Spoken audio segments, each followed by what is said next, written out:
It's the Stretch Forward Podcast, your weekly look at hoops, hip hop culture, and life. From me, Aaron Herzog. And me, Keenan Willis. What's up, everybody? You know who it is. How's your week been, people out there? Now that you've Yeah. answered, we'll tell you how our week's been. Okay, not that great. Yeah, that's about right. It's been okay. It's been okay so far. It's been all right, riding some highs, and now we're riding some lows. Riding some lows. Yeah, there was a lot of hope in last week's episode, and our episode last week was recorded right before the 7-0 routing in Game 3. A lot of hope before the episode, even more hope after the episode, which was quickly dashed in the next 2 days. Very quickly dashed in the next few days. Yeah. How have you been processing the loss? The loss is actually, if you care or follow the Union. Yeah. So, oddly, I didn't like losing, but I feel like I've been oddly okay with the Phil's loss. Yeah. Just in the sense of like, we were just happy to be there, and I'm like trying to reframe one of those things. Yeah, it is one of those things. Yeah, because like you look back at the beginning, and you're like, all right, let's hope we can maybe beat the Cardinals. Like that was the match that we were looking for, but let's hope we can maybe beat the Cardinals. And then you get into the Brave series and like defending champs. It's not like we've played them super well all year, and like they're stacked, so yeah, we could maybe steal one from them. And it just snowballed, and like you got behind them, and it was a fun ride. That's what it is, man. Expectations are everything. So coming into the playoffs, very little expectations. Last team to make it, not exactly the hottest team in baseball. Not exactly not exactly a playoff style roster, with like a devastating bullpen and like, really, really high end 2 to 3 really, really high end starters. But then, once they get going in those series and pick up steam, then you're just like, you get into that like baseball's all about momentum mode. And the Phillies had, Houston came into the World Series not losing a game for over a month, and still it felt like Phillies had more momentum than them. At least to us, There was that whole like team of destiny being thrown around, and then like you were like, oh well, I mean, even to get to this point, we had to go to Houston and win some games. So like, maybe we can beat them again. And you're like, and then stole game 1. Stole game 1. Had a tough game 2. And then just a very winnable game 2. Very winnable game 2. I mean, all the games they lost were very outside of game 5, game 6. Or wait, game 4 we never really. Game 4 the no hitter. Outside of the no hitter, outside of the no hitter, every other game was very winnable. It was a tough series to take an L in, but yeah. Oh, okay. One side note about that no hit game. Yeah, go ahead. There's apparently a bet on DraftKings being offered the night before, or not the night before, the day of. That was Sixers made threes and Phillies hits that day combined at 19.5. Of an over under. And that almost feels like a no brainer bet. And the Sixers hit 19 threes. Oh wow! Game. Holy shit! And the Phillies got no hit. Yeah, damn. So that was a rough one. I did not personally take that bet, but do you know anybody who? I encountered a few people on Twitter that did, and they were not happy. And I was just trying to imagine myself in that position. I would have lost my mind. No, not even. It was 19.5. Oh yeah. So it was a loss. So it was a loss. Yeah. Yeah, I would have been livid. I mean, I would have probably took the under. I would have probably taken the under in that, knowing who was coming to the mound for the Astros. You got to remember, we had just the Phils hit 5 homers the day. Right. Yeah, of course. Yeah, right. And this is the Phillies we're talking about. I don't care how high I was riding on World Series. I don't trust the Sixers to make any 3-point shots, even though we average like 12 to 13, per game. Yeah. Yeah, well, I think you could argue it was a bad bet, but that's not a it bet I felt would have good. ever. I would have felt under and never made. I'm not a real betting man either, and I would have felt under and not wanted to take it to jinx the team. Probably a no action, but if you keep in mind that the Sixers also bumped up their start time, just so they wouldn't really be competing with the Phils. Yeah, that's just a miserable way to watch an already miserable game. To have knowing you just need knowing hit. that you need one hit, that's terrible. That's the worst part about it. Sixers hit 19 threes, and you're like, I'm taking some money home tonight. And then not only do you not take money home, but your team gets no hit. Yeah, that's the miserable. worst. That's the worst L of the week. That's worse than the shootout loss in the in the cup final. That's worse than the World Series loss. Yeah, but I feel like I've seen some takes. I've seen some interesting takes about the team and about losing in general. I've seen some like nobody remembers who loses a World Series, like, which is true if it's not your team. If it's not your team, I forget who lost. Like, I have to think really hard to think about who lost like 3 years ago Super Bowl or things like that. It would take me a minute to think of who was even in the Super Bowl last year, let alone who won it and who lost it. Yeah. Philly people say, and this is one I don't agree with, but like, yeah, we're riding high now. We say like, oh, it's been an incredible ride. We've loved the last month, but all we're going to remember a couple years from now is the disappointment. And I think that's a bullshit defeatist attitude. I saw a similar take, and I think that's kind of bullshit. Yeah. I feel like the only way losses like that sit in that way is if you are a clear favorite. If you're a team that should definitely win, and then you don't have injuries, there's no if you just blow it, if you just like completely blow, if you're this year's Atlanta Braves or if you're the 09 Phillies, or if you're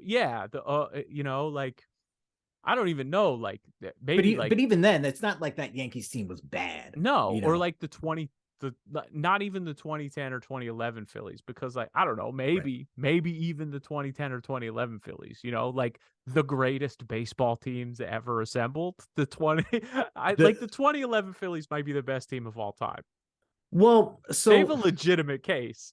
I know this is homer bias, but hot take here. I think that I don't think that team was that good. I was not surprised that team lost. I mean, I guess the bullpen was their weakness, which really we were rolled.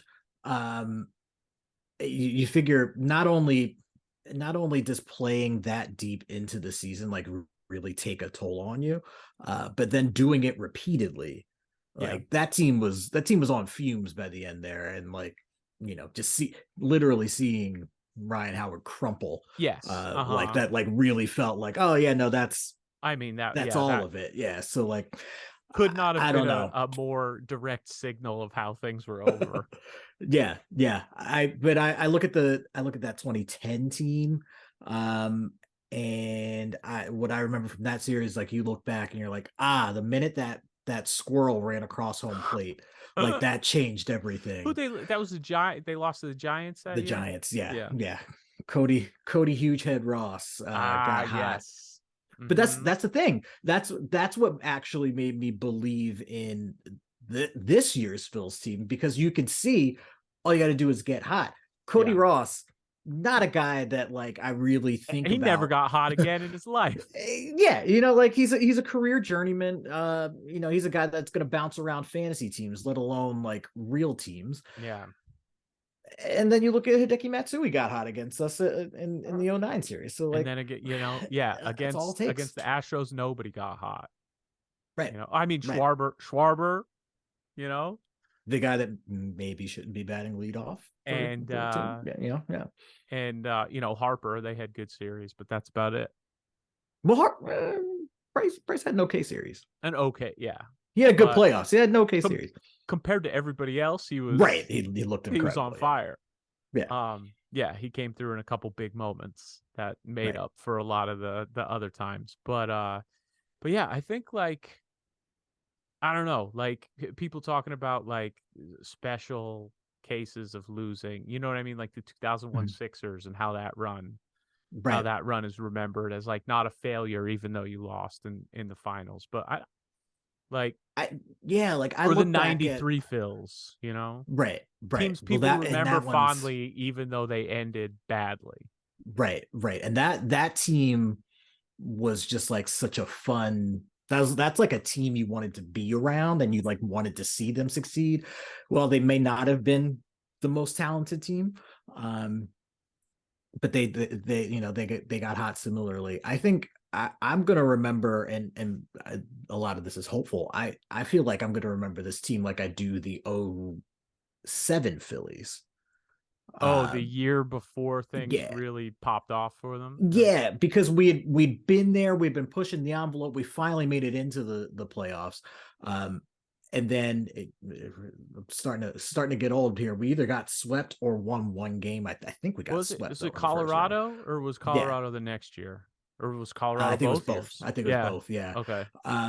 And I don't look at that team as a failure. Like I look at that team as like that was the team that proved that we could do it, that proved Yeah. that this team was talented, and then next year we went on to win. I'm not saying that the Phillies are going to win the World Do Series you think next this is year. the start of something for this Phillies team? Do you think that I they think it can be. I think yeah. it can be. Yeah, and that's how I think ultimately this team might I get remembered. I feel like it's a completely different situation because that was a young up and coming team, mostly homegrown talent and Sure. like taking that next step, growing together. And, baseball in general, as well as the Phillies, is in a completely different place. This is like, okay, what pieces do we have to add to this? Right. Where do we go out? Where do we find guys who fit into this team?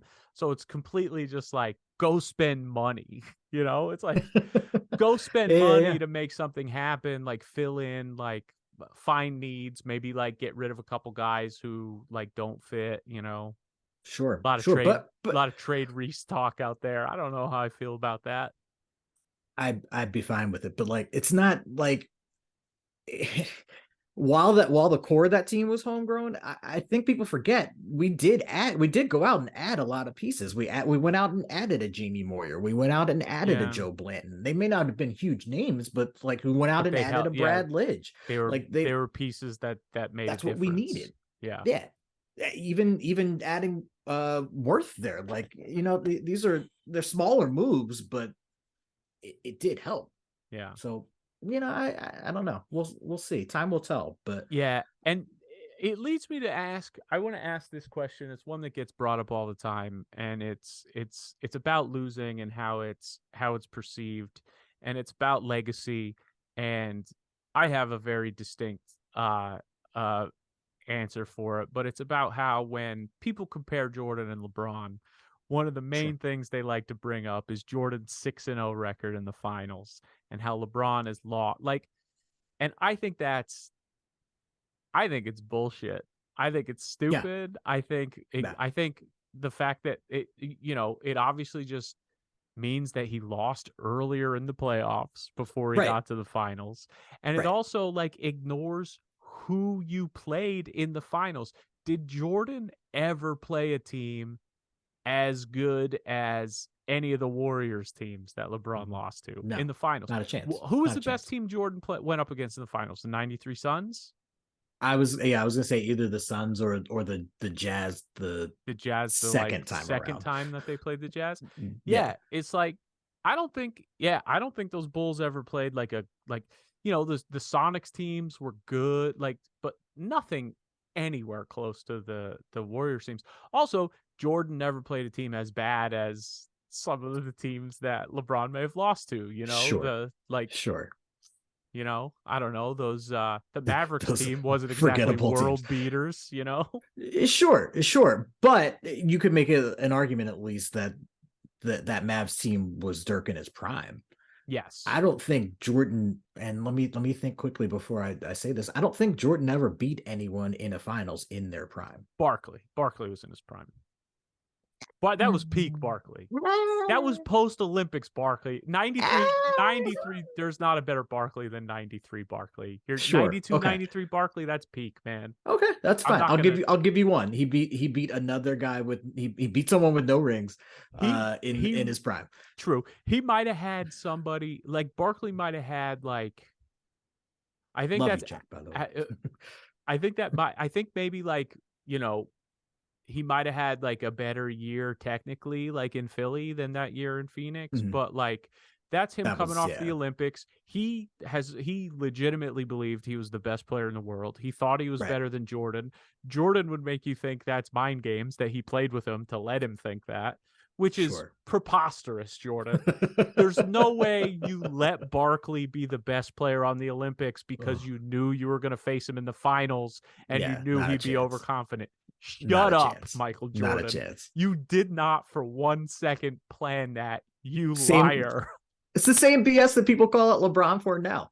It's been trending online all week. Yeah, for lying for no reason. Lied about that. Like saying you're playing some level of 3-dimensional chess when you just like piece together things after the fact. Yeah. Like, no, Jordan, you weren't the best player on the dream team because you didn't have to be. You didn't have anything to prove. That's perfectly fine. Barkley was were enjoying hungrier. The Olympic experience. Yeah, you were. Yes, exactly. You were. I mean, and Charles Barkley was too. There's no way Barkley wasn't partying just as much as Jordan was. That's very true. But he also definitely cared more on the. He definitely had a little bit more to prove than any of those other players coming off like a Philadelphia team that was garbage. Yeah. Also like being rejuvenated because he was just traded from that garbage Philadelphia team to the Suns, and he like felt like, oh, this is our year, like we're definitely doing something, and I'm gonna step it up to be the man. Because I feel like I just listened to I think he was on the Bill Simmons podcast, and he said when he was traded to Phoenix, somebody told him it was Kevin Johnson's team, and he was like, what the fuck?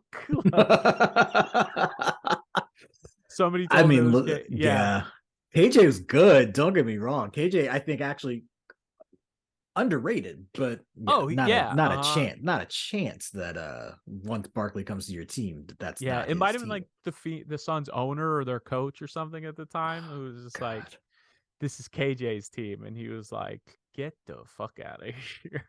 Listen, we all know it was Dan Marley's team, so that's right. Let's just get out of the way. Thunder Dan, baby. I was a big Dan Marley fan as a kid. I don't know why. I was a big Dan Marley fan. I mean, I like that Suns team and anybody on it because I was a big Barkley head, and I followed Barkley to the Suns, and they became my de facto second favorite team.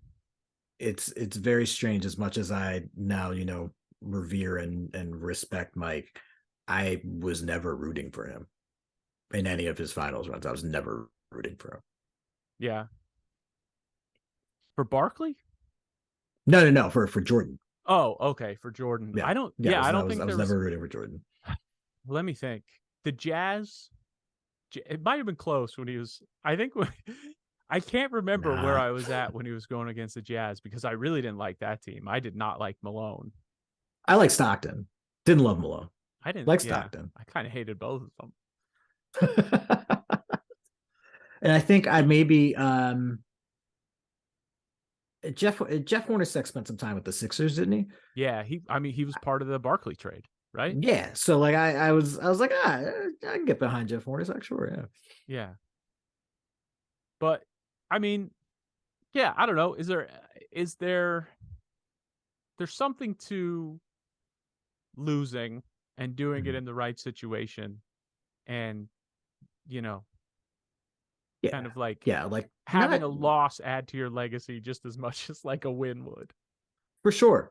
Yeah, not every loss is a bad loss. There are character enhancing losses. There are lesson losses, and I think that first Heat championship loss or finals loss would tell you that was an important loss for them. Sometimes you got to go through that to recognize you don't ever want to deal with that again.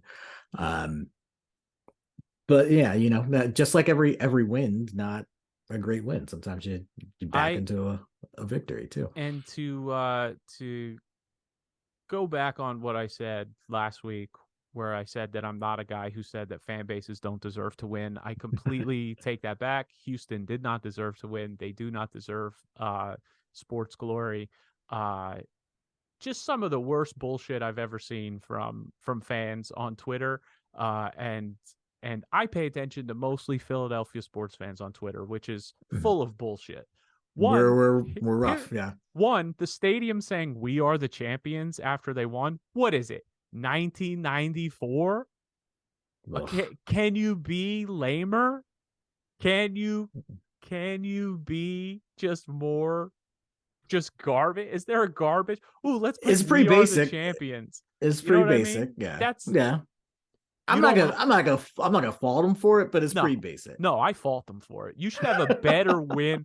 You should have a better win song by now than we are the champions. Well, they would have to have an Like identity to have a win song. exactly. And they don't, which is No. garbage.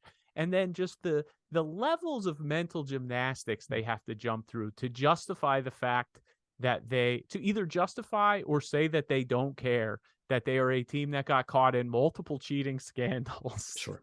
Yeah. Yeah. No, it's Is absurd.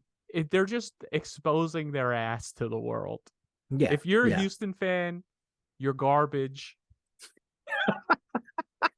Go back to your non-city Wow. where Wow. you don't have you don't live by near real people, Where's my reggae horn? Bow, bow, bow, bow, bow. and like, enjoy a championship that is probably needs another asterisk.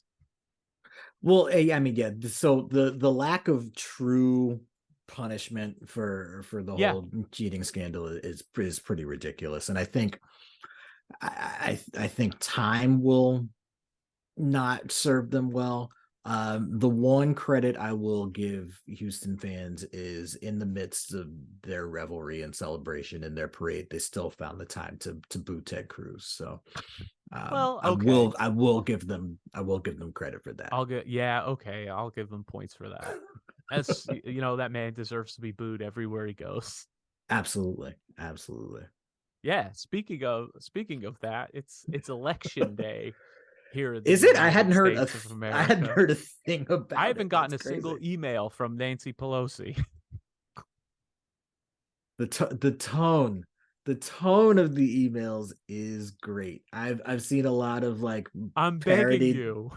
parodied tweets, just like what if we spoke in other settings the way that politicians do in their fundraising emails. Just their It's absolute like feigned desperation of like it's all coming to an end. I yeah. need you to give me $6 right now. I feel like every other email is the opposite sentiment. Like one is like we're falling behind and we need your help, and then the next one is like forward momentum, we just need that last push. It's like back and forth between like they know we're not reading them, they know that we're like just auto deleting everything that comes in, so they're just like maybe one of these will catch their eye, maybe we'll just send both messages and one of them will get through. Yeah, I've unsubscribed from most of those, if I'm being perfectly honest. I wish that I could remember to when I just delete the email too fast. I just delete it immediately rather than taking the time to click through and unsubscribe. I don't even know how I got on the list. Is it just voter registration? Is it? That's a whole other episode about buying the internet marketing that you don't want to know. But yeah, it's pretty crazy. I'll say this when we're talking about election day, there's some key races around the country. I would say we are involved in some premier races.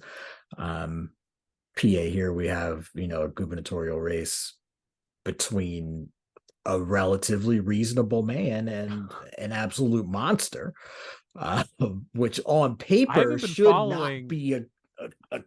shouldn't be close at all. I've been following the governor race in Pennsylvania. What's going on there? I mean, Doug Mastriano is just an abhorrent candidate. Okay. I And mean, as it usually it like most, most candidates. yeah, Are there any reasonable Republican candidates anymore? I'll put it this way. Most of them are like the Scooby-Doo villain while they still have their mask on. Doug Mastriano has already taken the mask off. He's Okay. already showing you who he is. And it's Yeah, just like, yeah, vote for me anyway. He's blowing regular whistles, not dog whistles. Everybody can hear Yeah. them. Yeah. No, it's super bass. There's no high tones at all. And like there's part of me that like almost wants to respect him for it. Yeah, for just being Because straight up, he's just being like, here's straight what up. it is. Yeah, but how's that working out for him? Well, I bet well. I mean, well enough. The problem is, you have a Senate race that people care more about between John Fetterman and that's the marquee Mehmet Oz, because it's a national, because the Senate is what gets I mean, there were national John Fetterman commercials during the but I mean, but that's what like money gets put towards. If like the Democratic National Committee is going to put money towards something, it's going to be a national race. Exactly. And like on paper, Shapiro Mastriano should not be close. But it is. Paper. Is it concerningly close? I would say it's closer than it needs to be. Like, am I worried? Am I going to regret saying this in 18 minutes? I'm not particularly worried. Yeah. But the fact that you're getting people out for Dr. Oz, I doubt they're standing in the booth saying, I'm going to vote for this TV doctor for Senate for sure. Maybe I'll just leave Doug Mastriano blank. Like maybe I just won't vote for governor, or maybe I'll vote for Josh Shapiro. I don't see many of those voters. Yeah. So like I'm concerned about the surge that, Mehmet, I refuse to call him Dr. Oz, that this guy is having as of late. So that's where any sort of trepidation comes from me. Yeah. But it's interesting to watch. Just kind of going back to the Phils that we were talking about. I was discussing this with some friends, and I wonder if the Phillies run actually hurt the Fetterman campaign, because they weren't really advertising much in Philly. Okay. Because they they don't really need to. Yeah, they're gonna take it. Yeah, but along with that comes, Philly suburbs too, which are, a different beast. And the Oz campaign certainly has been. I was gonna say, I feel like Philly suburbs is prime. Like Oz could probably sneak in there because of like people, just name recognition, and then like people who are like weary of Fetterman's like I don't know, campaign or his like and I mean, like his you Bernie look at Sanders-ness or whatever, like right. Well, like there are people there who are gonna associate him with that and just be like, no thanks. For sure. Yeah, for sure. And like, Philly is this blue haven, but like around it isn't necessarily always all that blue. Yeah. I feel like it goes back and forth, like different times, I think candidate matters. I think like for absolutely, you can't take it for granted. I'll put it that way. Mm-hmm. And so swings, there's probably like a whatever, like a 20 point or a 40 point swing. You know what I mean? It probably goes like 60-40 one way or another, depending on lots of different factors, or what I mean? Candidate, time of the year, like economy, like things in the new, shit like that. For sure. And so you had, an Oz campaign that is pumping money into that local ad market. And then now you have a reason for people to actually be watching network TV at the same time in the area, even though I saw stats today, nationally, this was like the second worst watched World Series in quite some time. Interesting. But doesn't matter here because it's only a statewide race. So you had a lot of eyes that saw, quite honestly, a lot of effective Oz ads. And I say effective in the sense of if you are you're trying leaning to that way. rally that base, if you're leaning that way, if you are somehow undecided. What's the No, strategy against him other than he had a stroke? Because that's all I'm seeing outside of that's like all they actually need. living in Pennsylvania. Really? That's It's all just they health need, concerns? So they're not even dude. attacking his platform. They're not even Well, attacking what he stands for. They're not even calling him like a socialist or anything. They're just saying so like this guy had a stroke. you get a two-pronged attack. You get um crime is bad, which, like, yeah, crime's bad everywhere, but people don't live everywhere. They only live where they are. So you get crimes up. Um, they're trying to hurt your kids. The economy's in the shitter. It's all Biden. It's all the Democrats. So you get that. You get those ads, and those aren't Okay. even like vote for Mehmet Oz or like vote for Doug Mastriano. It's just They're just Dems are screwing those it up. Dems are screwing it up. general. It's like that commercial that was on during the World Series. That's just like, what was it called? Like just like that, like racist ad about like it was just an ad for racism. There's a Like the it well, was just like people for truth or something. It's just yeah, like yeah, yeah. There's they like let a guy citizens for sanity or citizens for something. sanity. That's what it is. It's like Yeah, this guy stabbed someone and he was also illegal. And it's like, yeah, yeah. It's absurd. So yeah. there's those ads, and then the actual Oz ads are just like, hey, here we're gonna play a clip from this debate of John Fetterman. Here you go. And And it was it's just like Fetterman showing what, looking terrible, yeah. like looking absolutely terrible. I saw clips from the debate and I don't know what I saw didn't look like all that like If you watch it terrible in or its concerning. entirety, Yeah. if you watch it in its entirety, I would say you saw a guy that didn't look great, and you saw a guy that looked marginally better that was probably performing at his prime. Yeah. But if you look at it in like small clips, there are sections where Fetterman looks not great at all. Like it almost feels like going back to like the Kennedy Nixon debates on TV, and like showing, this nice Just looking how like, yeah. nice Yeah, looking but Kennedy. Oz He's a is no Jack TV Kennedy. personality. Oz He's a is no, TV personality though. You yeah, he's know no, that face. I mean, yeah, but like, yeah, you know that face, but you like, you don't like that face. Who likes that face? Did you like John Fetterman's face? I mean, if you're going on faces, If you already don't like him, or already aren't prone to liking him, I mean, I don't know if he's gonna sway you with his looks. with Like, his look, yeah, I mean, I guess that's true. Yeah, people but were like, going for Gomez Adams, not Uncle Fester. Like, so it's just it's been effective enough. Because again, like what really is an undecided voter at this stage of things, or this late in the race? It's really someone that has a decision that they've made. They just don't really feel good about it. mm-hmm.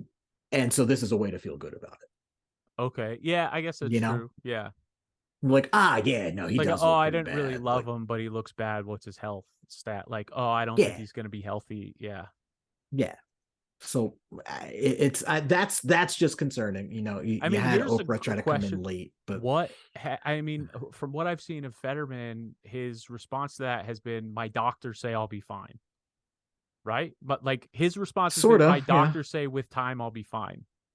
Like, yeah. can't he And just there, it? But like, isn't there just I know it's like too late for this now. Can he get a doc? Like, is there a way to get a doctor to like be in his commercial and just be like, yeah, he's I gonna be love fine?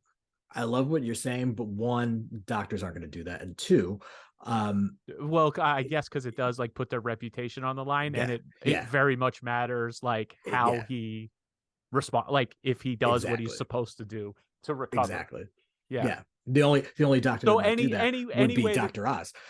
yeah, any way that he or like Trump's doctor, yeah, any Right, way to right, do that would be like a very it would sound like they're hedging, like, well, if he right, does, and then it wouldn't come off as confident as you want it exactly, to if you're trying to reassure people to vote for you. exactly. That makes sense. And even if they did, um you're asking people to respond to like reason and logic in an ad, which like we already know isn't necessarily folks' strong point. So yeah, it's just it's a tough decision. All they're doing is they're a prosecutor. They're just trying to create reasonable doubt. And I think they've done a good job of and they've done creating a good enough reasonable job. doubt, unfortunately. Yeah. So it sucks. Meanwhile, you got a big mayoral race going on over there. Sure do. We sure do. Between Mr. Malls and a lady who accidentally praised Scientology once, or maybe a few times, or like maybe a few times, yeah, maybe a couple times, yeah, maybe more than she should have. That's like, I mean, it's a very similar, like they have one route of attack and they're really leaning into it. They're really leaning into like, hey, she took money from Scientology, and but really, like a guy who owns and builds all the malls in Los Angeles, like you took money from Scientology too, man. You can look at some of those tenant lists. Like, yeah, you definitely took some money there. Yeah. There's no way and also just has random rich people on his side because he's like friends with them. Because he's himself rich. He's a ridiculous. I mean, he just like completely self-funded his own. Like, it's ridiculous. If you live here, you're just inundated with like Rick Caruso like pamphlets and like just stuff that he like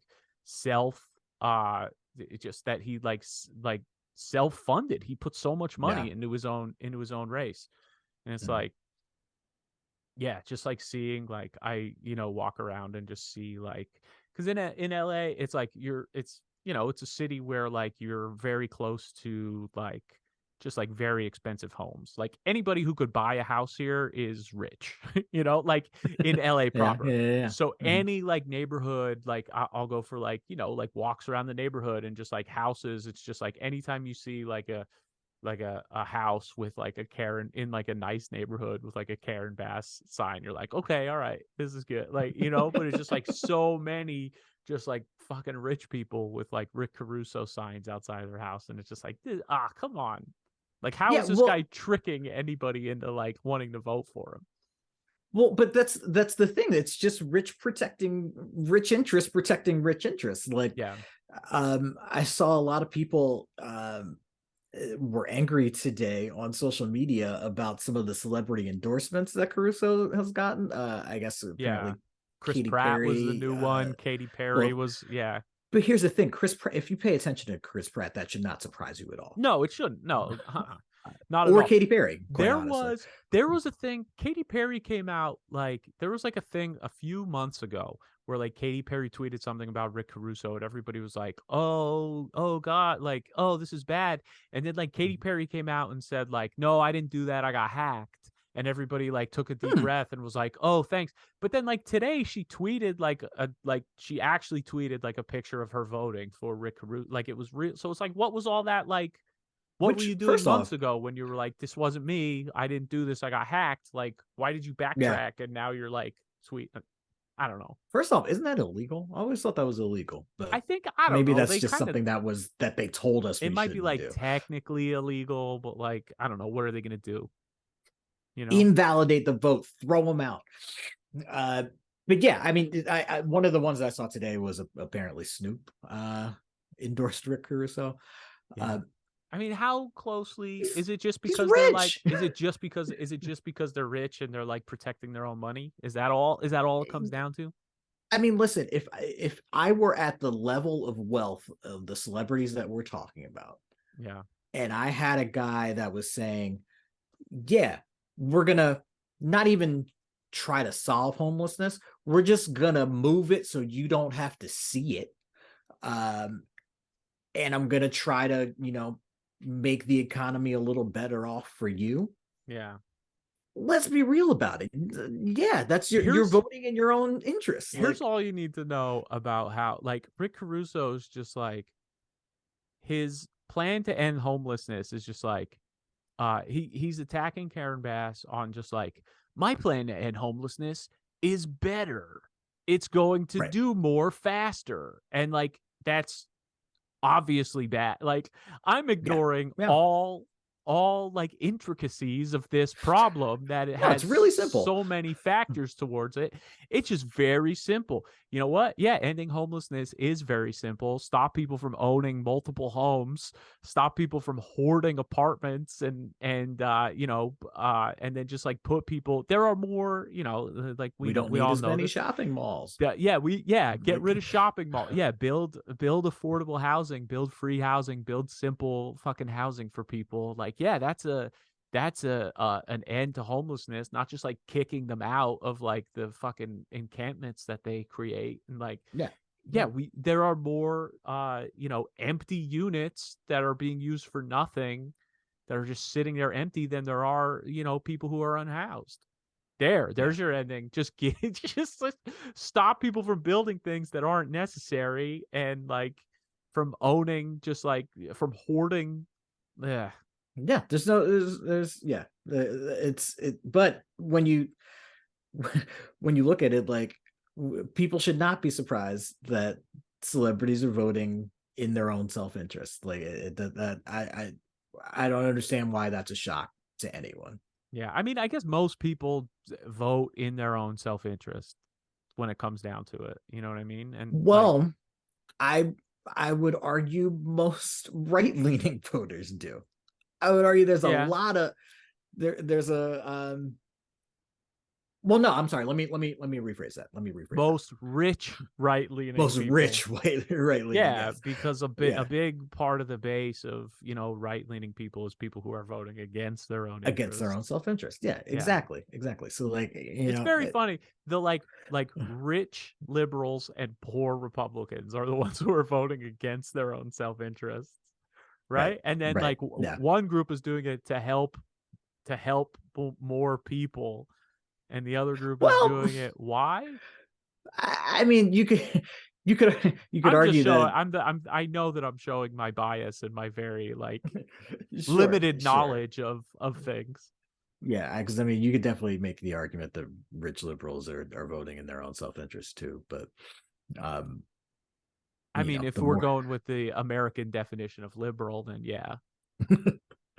But yeah, it's our obsession with celebrity and what celebrities think and how celebrities are moving and how much that truly impacts how we think is pretty fascinating, I think, to look at. Yeah. But that's how you end up with a Trump in office. That's, how you end up with a Schwarzenegger as governor of a major state, a Republican governor of California. I was talking about this the other day. I was like, yeah, how else would a Republican be elected governor of California unless they were just like, Reagan? You gotta be an actor. Yeah, Ronald Reagan or Arnold Schwarzenegger. It's like the fucking bluest state there could possibly be, and they're just like, oh, we'll give this guy a chance because he's the Terminator. I know that name. I know that. Yeah. One. Oh, I know that guy. Yeah. And it was also like a weird, like, it was like a weird, like, recall election that he won. Like, there were like a lot of weird circumstances that went into it. For sure. I'll say this, as far as Republican goes, Schwarzenegger is probably one of the not as bad ones. Honestly, I remember in 2020, there was a point where he came out with a few videos. I won't even say they were pro-Biden. I would say they were anti-Trump. They were he was anti-Trump for sure. Yeah. And he was. They were great videos though. What the fuck? Yeah, it was like a "what the fuck are we doing" type. Yeah, exactly. Approach. He pulled out the Conan sword. He was like, it was good. I was like, all right, maybe Arnold's not the worst. Yeah, I don't know. I didn't live here when he was governor. I don't think. No, I definitely didn't. No. I don't pay all that much attention. What is your voting strategy? How do you do research? How do you pick who you're going to vote for?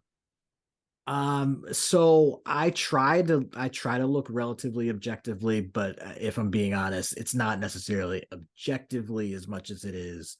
I start to get less critical the higher up the ticket you go. Okay.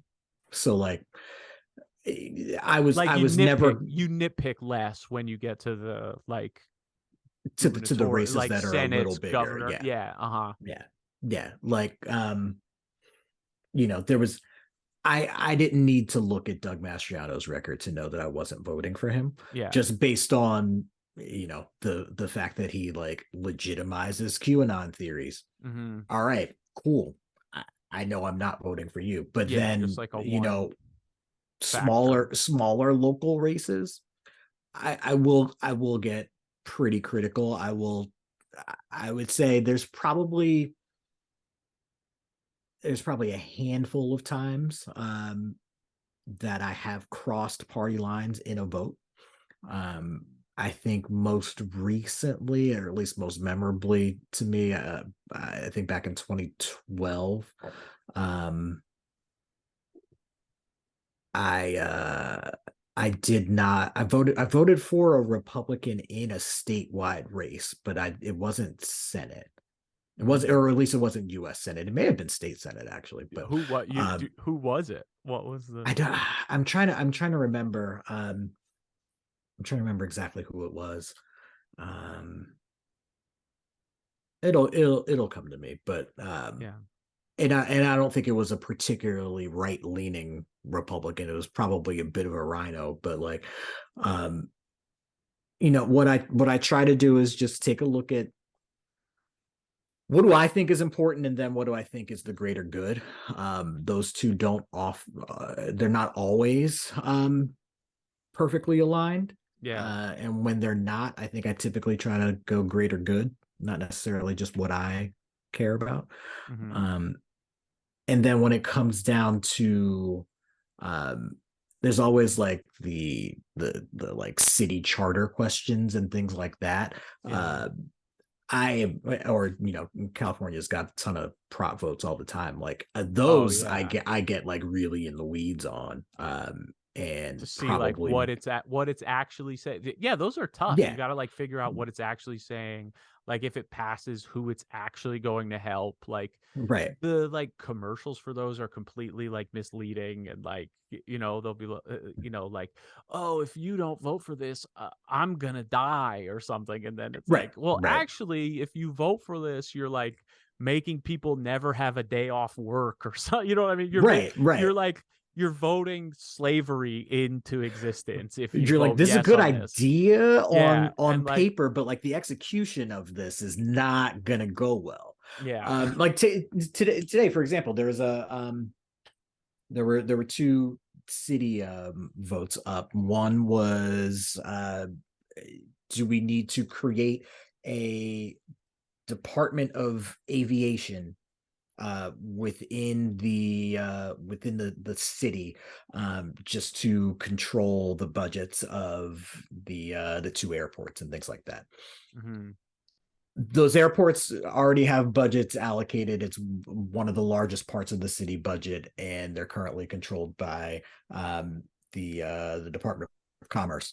So it's basically, the real vote is, do you want to actually create a team that is focused on oversight and spending those dollars, or do you just want to let this huge budget go, spent and controlled by people that may not really be experts in what they're spending it on? Mm-hmm. That's how I actually took the vote. A lot of people, I think, on face value are like, do you want to add another department to like, Yeah. create more bureaucracy? So there's little things like that, but I I typically vote pretty blue, shocker. But I don't think I voted like straight down the here's what the Democratic rep at the door is telling you to vote for. Yeah. Uh-huh. I've rarely gone straight down the party line on that. Yeah. I feel like in like primaries, it's like primaries tend to need a little bit more like research than like in general. Yeah, Like once you get to the general, it's just like, oh, okay, like I can mostly kind of like move through this and like see what I'm yeah, supposed to do, unless there's like a bunch of candidates for a thing. But yeah, yeah, I used to like, I have like I'll go to like the voter guide from like, the like a few of them. I feel like I start at the DSA as like my go-to like first like voter guide thing. And then, but they always have things where it's just like, you should vote for nobody. And this one, like they have like Yeah. a very Yeah. lot of like None of them are standards good. that are just like, just leave this one blank, you know, like, so I try to like look up like a few, you know, look at a few other voting guides, but like, yeah, I basically like do the type of research that people who say they do research but they don't really do research do. Like I don't, you know what I mean? Like Yeah. I trust, like I'm like, okay, these are the people I trust to do the research for me, Right. Right. and then go with their research instead of doing my own. Which like nine and a half times out of 10 is all you need to do. Yeah. Is like say, listen, there are people that are actually good at this, that are paid to do this, that know what they're doing. I'm just going to then look at the information that they're giving me. I will say in primaries, I definitely agree with you. It gets, you know, you requires more scrutiny and things like that. I will just leave things blank if I don't actually feel good about voting for him in a primary. Yeah. I won't do it in a general. I feel like the first time I ever voted, it was in Philly. It was when I was at Temple. It was the Kerry Bush election, and I just hit the straight Democrat like button and just like let it ride.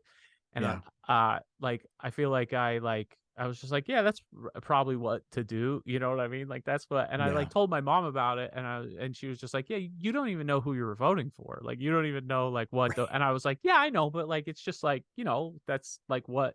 And she was like, you should probably know a little bit before you just like vote for people. Didn't hurt to know. So then like the next couple of elections that I think like at that time I was just like, you know, just voting in the presidential elections. I didn't vote every time you're supposed to, you know, but I would just vote for like the like presidential election. I would vote for like president and maybe senator if that was what was going on in my state. And like, that's it. I didn't even look down ticket at all. And it's only in like you know, since like 2016 really that I've been like, okay, I should probably vote, and like I should probably like be more informed about like all the, maybe a little, or maybe 2012, but like, yeah, be more informed in like all of the elections and know what I'm doing and take a little bit more interest in what's going on. Well, I'm always, you know, I'm always interested in like observing people vote, because I don't think I'm in the booth for more than 20 seconds. Yeah. Because I've thought about it so much beforehand, I'm just like, yeah, all right, I feel good about my decisions. Bing, bang, boom, we're done. Versus like watching some people and it's like, what if you didn't know by the time you like got in line what's what are you swaying doing you in this moment? Yeah, what are you looking at? What are you trying to do to make your decision now? Yeah. So you're like texting people like who should I vote for in this one? What about this one? The only time I've ever had that moment of like, I really don't know which way I want to go here, at least that I recall, I'll be perfectly honest, was the 2016 presidential primary. And I was like, I feel like I want to vote for Bernie, but I also feel the pragmatic choice is Hillary. I didn't vote in that one. I'll tell you. Yeah, that was the only moment. I feel like I would have. Who would I have went? I feel like I would have went Bernie at that point, but I still wasn't like all in. I mean, no, I feel like that was like, you know, just starting to kind of be like, oh yeah, this is the dude that I would really get behind, you know? Because I feel like even like, because even in like the 2008 primary, I was still like in that like kind of like naive like place where I was just like, like my idea at the time was like, well, why don't we do like, because you know Barack had all that momentum and stuff, you know, and I was like, well, why don't we do Hillary first and then Barack, and it's back to back. Like that was like still the place I was in at that time, Yeah. I was like, that's how we really, like, not knowing like how like cycles go and like how things Right. go and like Right. how Right. momentum is very like important in, you know. You gotta take that opportunity when you have it. Yeah. Yeah, exactly. Yeah. But Yeah. No, I remember thinking like he's not ready yet. um, just in the sense of like, or not necessarily he's not ready. We're not ready yet. yeah, Um, but yeah, to be clear, I still voted for Bernie. That was the most conflicted I felt about it. Um, I my band had played at a Bernie rally like a couple of weeks prior. It would have felt like pretty hypocritical not to vote for the guy, but that was in um, 2016. yeah, yeah, um, yeah. It Yeah, I was guess it well. I was. guess I guess we played the rally in like February of 2016. Yeah, um, it was a weird one. It was a weird race, but um, elections are tough. They're not the end all. Um, the big thing is keep trying to push towards the momentum that, or keep trying to push in the direction of where you're ultimately trying to go. Like just because your candidate wins an election does not mean that the work is done. Just because your candidate loses an election does not mean that your shot at the change you want to see is done. So um, keep pushing forward. I think that's a good place to end for the week, Keenan. Nice, I think nice. you wrapped it up nicely in a tight little bow. And what would you Yeah. say to those who leaves tonight's elections feeling like us after the Phillies World Series? I would say, Nobody's gonna remember who came in second place a few years from now. yeah, I would say, you know what? There's always next year. Keep pushing, rebuild, and restock your farm system.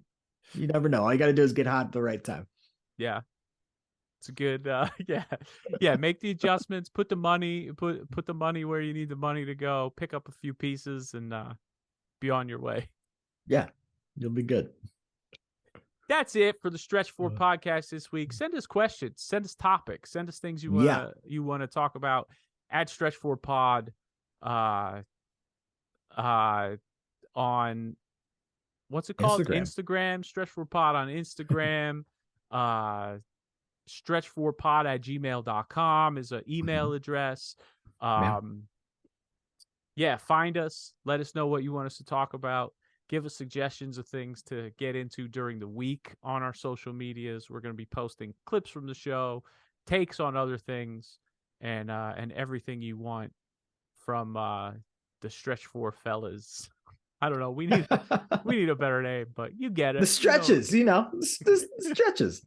All right, that's it. We'll see you again next week. All right.